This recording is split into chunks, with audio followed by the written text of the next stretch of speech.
All right, this is going to be a quick video. I'm kind of excited to see what is going to be happening over, I don't know, the next month or so in a lot of these legislatures, and see the bills that are making their way through committees and going to the House floors, and the governor's responses, especially in a lot of these pro-life states.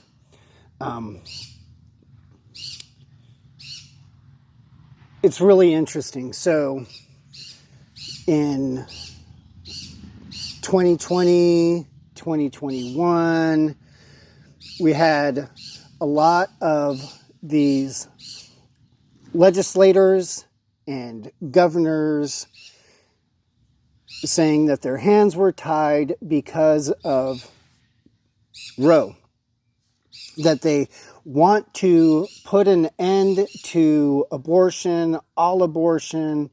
It's evil. It's unjust killing of preborn children, but they are unable to do their duty as God's deacon of justice, because the courts from on high have said that they have to allow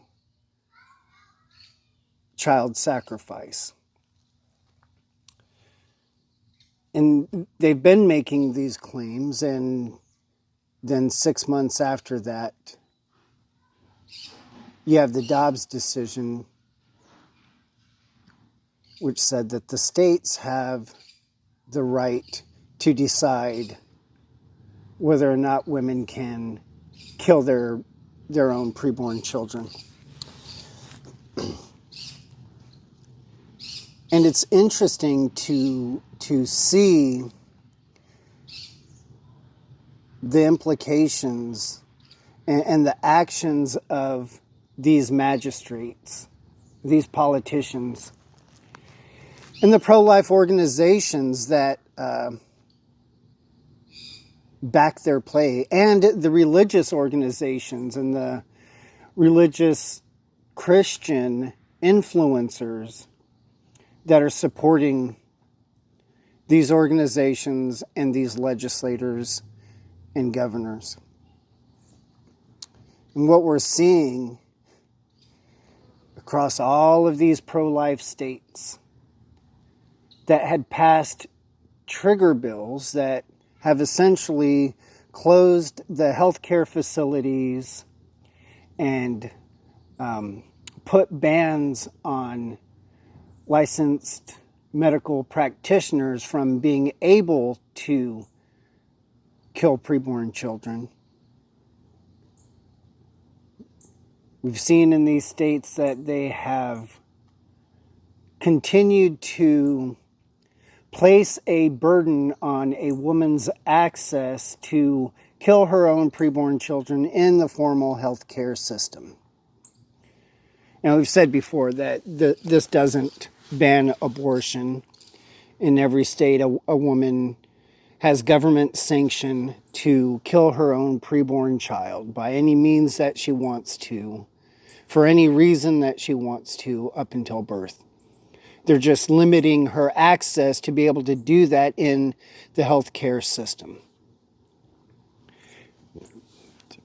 Applauding this and cheering this on and celebrating this.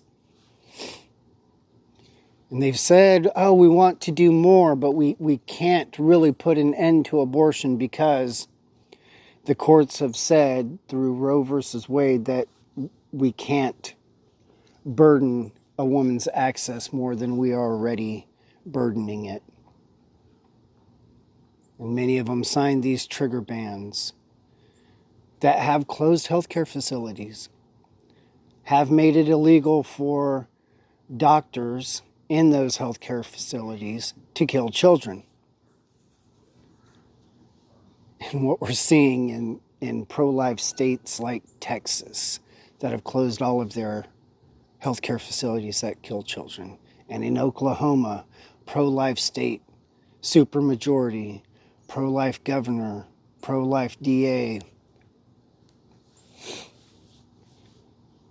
talking about rolling back the healthcare laws that they've already put in place. So now that Roe is no longer the excuse that they have as to why they are not doing more. They're actually making abortion easier in the healthcare system. Now in Oklahoma, the Free the States guys are going to put out a video soon talking about what's happened at the Capitol the past couple of days. And so I'll refer you to them. They were there on the ground, and there's a lot of wild things happening. You've got the governor saying that he will not support a position of justice. If a bill of equal justice passes through the House and Senate, he will not sign it. He will veto a bill of justice.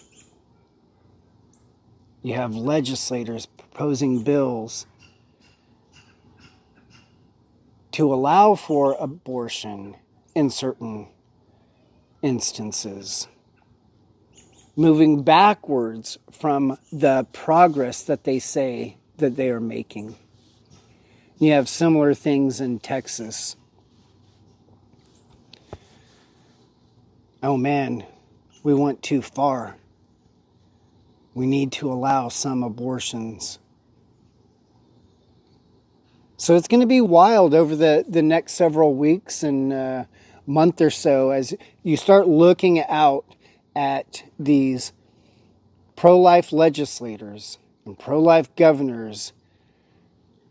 Watch the things that they are going to be promoting, the bills that they are passing, the health care laws that are going to start reinstating the murder of preborn children in certain circumstances in the healthcare system.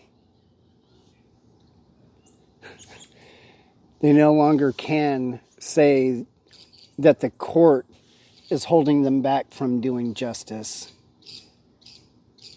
And now they're, without that excuse, they're rolling back and allowing for more killings. And not just in abortion, but stuff dealing with IVF, hormonal birth control, all kinds of things. And you have pro-life organizations and organizations had applauding their work in reinstating certain exceptions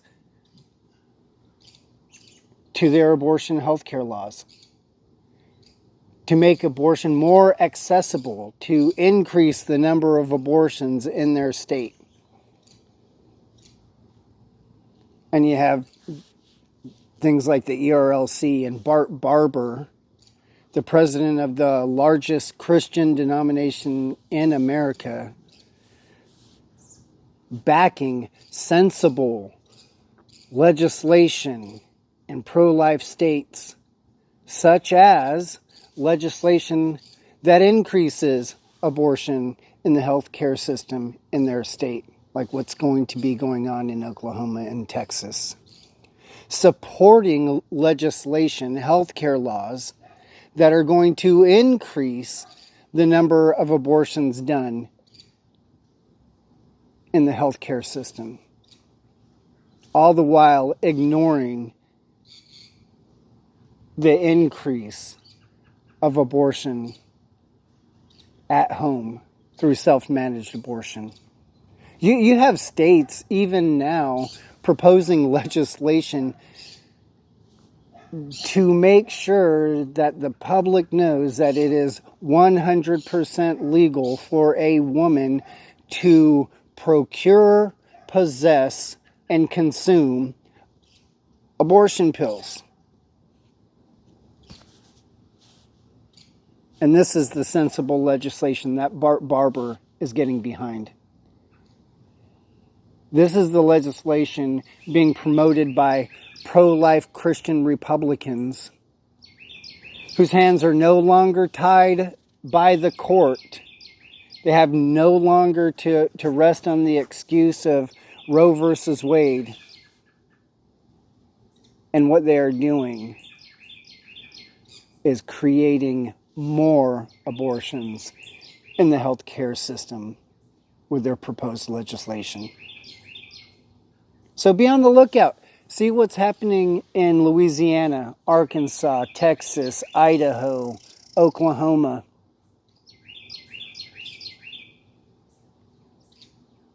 And this is what the pro-life movement is doing.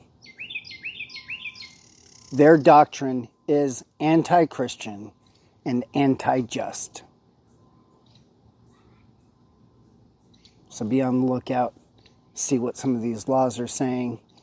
As I start getting the legislation and reading through it, I'll start doing short videos state by state explaining how they're expanding access to abortion in the healthcare facility in their respective state.